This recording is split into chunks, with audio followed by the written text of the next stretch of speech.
In a blinding flash, light returned to the room. As Roy's eyes adjusted, he could just make out the silver-haired form of Vince Reynolds, his fist pressed firmly against Professor Cole's ribs. I believe the term you used was hypothetical death blow, which means we win. Death blow? Mr. Reynolds, I've seen your matches in the past. I'm somewhat skeptical that you could impart enough power in a single punch to put me permanently down for the count, especially with such a rapid transition from absorbing to unleashing different energies. Are you asking me to try and kill you, ma'am? Nothing so extreme as that, Mr. Reynolds. I'd like you to attack the wall with the power you would have used to kill me. Exact same parameters as before. Go from absorbing light to throwing a punch. If you can do sufficient damage to the wall, I'll admit that I would have been knocked out, if not killed. Do too little, and we resume the match from this moment with Roy captured and you open for a counter. Fair? Hang on. If Vince burns up power just to prove a point, then he's not gonna have it for the rest of the trial. Power he wouldn't have if he'd used it to stop me in the first place. It's okay. She's right. I'd be down however much power I'd use to defeat her. Managing my resources is part of what I have to keep up with in my combat. So this is part of my training.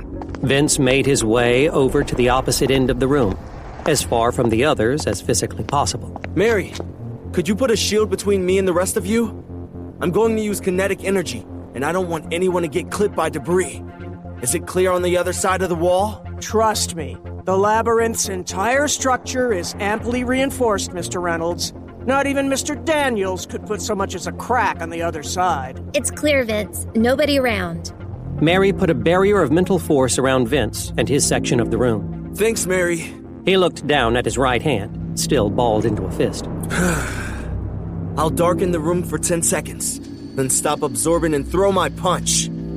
Is that long enough, Professor Cole? Professor Cole watched Vince's every movement carefully. I think that will be sufficient to recreate our scenario. With a nod, Vince made a small cupping motion with his left hand. They stood there in total darkness for 10 seconds before the light came back in a sudden surge.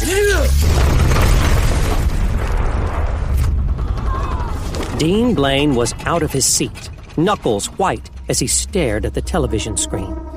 They'd missed much of the battle between Professor Cole and the students. Vince had been absorbing even the light that night vision cameras registered. But what was displayed on the screens now more than made up for it. If there was ever any hope for these students to escape the nickname Class of Nightmares, Vince just destroyed that too.